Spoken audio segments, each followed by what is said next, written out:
ఉపరాష్ట్రపతి ఎన్నికలు కీలకంగా మారాయని చెప్పొచ్చు. అలాంటిది ఉపరాష్ట్రపతి ఎన్నికల నేపథ్యంలో బీజేపీకి జగన్మోహన్ రెడ్డి గారు మద్దతు ఇవ్వడంపై వైసీపీ నేతలైతే మండిపడుతున్నారని చెప్పొచ్చు. మరి దీని గురించి డిస్కస్ చేయడానికి మనతో పాటు senior journalist and doctor Durga Vadlamani గారు ఇప్పుడు మనతో ఉన్నారు. నమస్తే మేడం. నమస్తే అండి. మనం ఇప్పుడు చూసుకుంటే ఉపరాష్ట్రపతి ఎన్నికలు ఇప్పుడు కీలకంగా మారాయని చెప్పొచ్చు. అలాంటిది ఉపరాష్ట్రపతి ఎన్నికల నేపథ్యంలో బీజేపీకి సపోర్ట్ ఇవ్వడంపై జగన్మోహన్ రెడ్డి గారికి వైసీపీ నేతలు అయితే జగన్మోహన్ రెడ్డి గారి మీద చాలా మండిపడుతున్నారని చెప్పొచ్చు. ఏ విధంగా చూడొచ్చు అంటారు? అంటే ఇంకా ఏకపక్ష నిర్ణయాలు తీసుకోవటం అనేది జగన్మోహన్ రెడ్డి మాంటలేదు. ఒంటికాయ సొంటికొమ్మంటారు. అట్లాగా ప్రతిదీ కూడా నేనే అనుకుంటాడు ఆయన. జగన్మోహన్ రెడ్డి కలుపుకుని వెళ్ళాలి, వీళ్ళందరూ మనతో పనిచేస్తున్నారు, ఓడిపోయినా గెలిచినా నా చుట్టూ ఉన్నారు అనే ఒక భావన ఉండాలి కదండి. అది లేకుండా ఇవాళ అసలు వైస్ ప్రెసిడెంట్ అభ్యర్థి విషయంలో ఆయనకి రాజ్నాథ్ సింగ్ ఫోన్ చేసి ఉండొచ్చు, తప్పేమీ లేదు అందులో. అందరినీ అడుగుతారు, వాళ్ళని అడిగారు, బికాజ్ వాళ్ళ దగ్గర ఎంపీలు ఉన్నారు కాబట్టి. అయితే ఈయన ఎప్పుడు అడుగుతారా, మనం ఎప్పుడు మద్దతు తెలుపుదామా అని రెడీగా ఉన్నారు ఆయన. యాక్చువల్గా బెట్టు చేయాలి, బింకానికి పోవాలి, కానీ ఇక్కడ ఆ పరిస్థితి లేదు. గత 6 సంవత్సరాలుగా ఆయనకి ఆ పరిస్థితి లేకపోవటం వల్లే కదా ఆంధ్రప్రదేశ్లో ఏమీ అంటే ముందడుగు పడలేదు ఏ విషయంలో కూడా.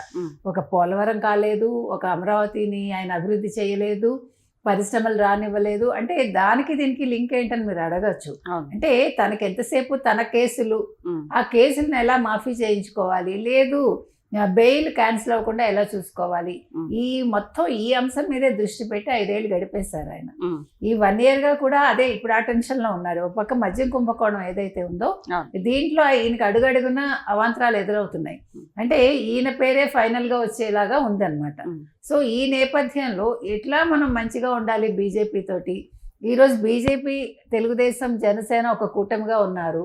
ఆ కూటమిని ఎలా బద్దలు కొట్టాలి, జనసేనని ఎలా బయటికి పంపించాలి, మనం ఎలాగ బీజేపీకి దగ్గర అవ్వాలి, ఈ వ్యూహంలోనే ఆయన ఉన్నారు. అంటే అంతకుముందు చూసుకుంటే మేడం, అంతకుముందు లైక్ బీజేపీకి సంబంధించి ఎన్నో కీలకమైన వ్యాఖ్యలు చేశారు జగన్మోహన్ రెడ్డి గారు. అలాంటిది ఇప్పుడు మీరు అన్నట్టు ఒక యూటర్న్ తీసుకోవడానికి రీజన్ ఏంటంటారు? ఆయన బీజేపీని ఎప్పుడు అనలేదండి. కైండ్ ఇన్ఫర్మేషన్, బీజేపీని ఏ రోజు ఆయన నోరు పడేసుకోలేదు, బీజేపీని ఎక్కడా కూడా ఆయన విమర్శించలేదు.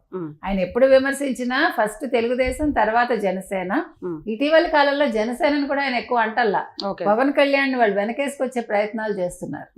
ఏ జరిగినా పవన్ కళ్యాణ్ ఇంకా వీళ్ళతోటే ఉన్నాడు, ఇంకా మద్దతు తెలుపుతున్నాడు అన్నట్టు ఒక నెగిటివిటీ క్రియేట్ చేయడానికి చూస్తున్నారు తప్ప వాళ్ళు ఎప్పుడూ కూడా బీజేపీని పల్లెత్తు మాట ఇంతవరకు అనలేదు ఈ ఏడాది, అంటే ఈ 13 నెలల కాలంలో. అంటే ఇప్పుడు కాదు, జగన్మోహన్ రెడ్డి గారు పవర్ లో ఉన్నప్పుడు కొంచెం బీజేపీకి యాంటీగానే మాట్లాడారు. ఇప్పుడు మీరు అన్నట్టు లిక్కర్ స్కామ్ ఎప్పుడైతే వెలుగులోకి వచ్చిందో, యాంటీగా అంటే అది పైకి ఊరికే 1-2 మాటలు మాట్లాడటం తప్ప ఆయన అవసరం ఆయనకు తెలుసు. కాబట్టి గట్టిగా ఎప్పుడు కూడా వాళ్ళని ప్రశ్నించే ధైర్యం చేయలేదు. ఇప్పుడు ప్రత్యేక హోదా అన్నారు, ఏ రోజు వెళ్ళి ప్రత్యేక హోదా అడగగలిగాడు ఆయన?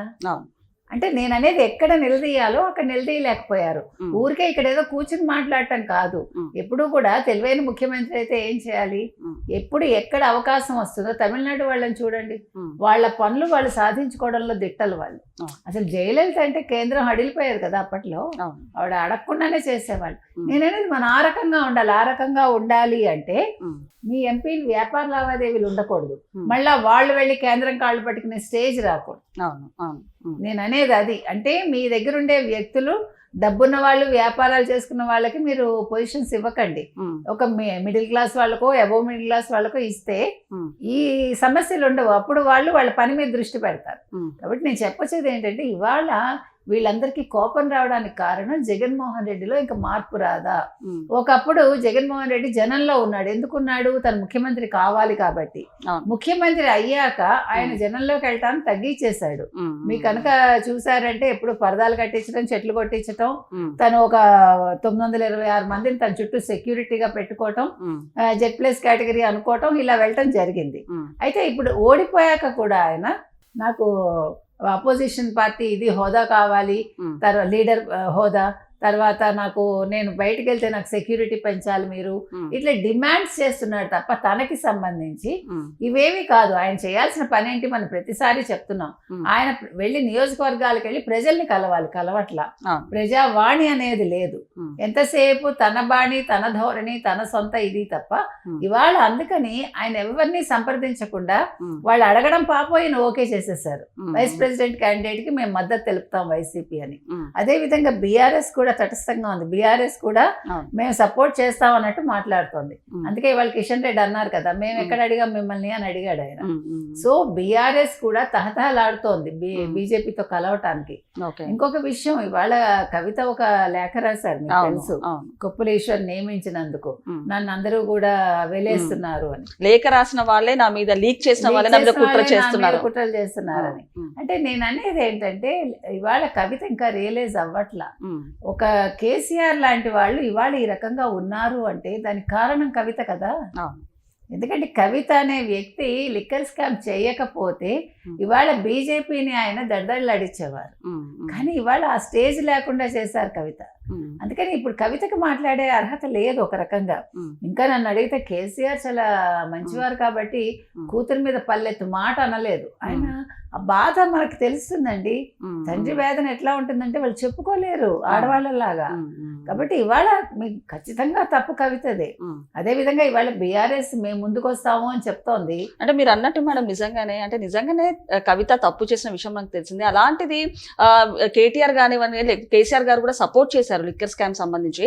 సపోర్ట్ అంటే కూతురు కాబట్టి ఏం చేస్తారు? అవును, సపోర్ట్ కదా. చేశారో లేకపోతే అలాంటిది ఇప్పుడు వీళ్ళిద్దరికి అతను యాంటీగా బిహేవ్ చేయడానికి రీజన్ ఏంటంటారు కవిత అంటే గారు? తన ఉనికిని తను కాపాడుకోవడానికి వాళ్ళు ప్రయత్నిస్తున్నారండి. ఇప్పుడు మీకు సపోర్ట్ ఎక్కడా లేదు, ఉమ్, సో తన ప్రజల్లో ఉంటేనే కదా కొంచెం సెక్యూర్డ్ గా ఉంటారు. అవును. అది రీజన్ అయి ఉంటుంది అంతే. ఇంకొకటి ఏంటంటే ఇవాళ కేసీఆర్ గారు ఉమ్, బీజేపీకి మద్దతు తెలపడానికి రెడీగా ఉన్నారు. ఉమ్, ఇక్కడ ఆల్రెడీ ఎవరు జగన్మోహన్ రెడ్డి మద్దతు తెలిపేశారు. అవును. ఈ తెలపడం వల్ల ఏమైంది, ఇవాళ తన సొంత పార్టీలోనే ఆయన ఉమ్, ఇవాళ ఒక నిందలు మొయ్యాల్సి వస్తుంది. మొయ్యాలి మరి. ఉమ్, ఎందుకంటే ఇప్పుడు కూడా పార్టీ అనేది ఉమ్, అంతర్గతంగా వాళ్ళు చర్చించుకున్నాక ఒక నిర్ణయాన్ని ప్రకటించాలండి. ఉమ్, ప్రకటించినప్పుడు అది అసంతృప్తికి ధోరణికి దారి తీస్తుంది. అది. అవును, అవును. ఇవాళ అది జరిగింది. ఉమ్, ఎందుకు జగన్మోహన్ రెడ్డి ఇట్లా మారిపోయాడు, ఉమ్, ఎందుకు ప్రజల్లోకి వెళ్ళటం లేదు, ప్రజల సమస్యలు వింటం లేదు ఉమ్. అనేది వాళ్ళు చేస్తున్న ఆరోపణ. ఇంకొకటి మేడం, అంటే సొంత సామాజిక వర్గానికి చెందిన సుదర్శన్ రెడ్డి గారికి మద్దతు ఇవ్వకుండా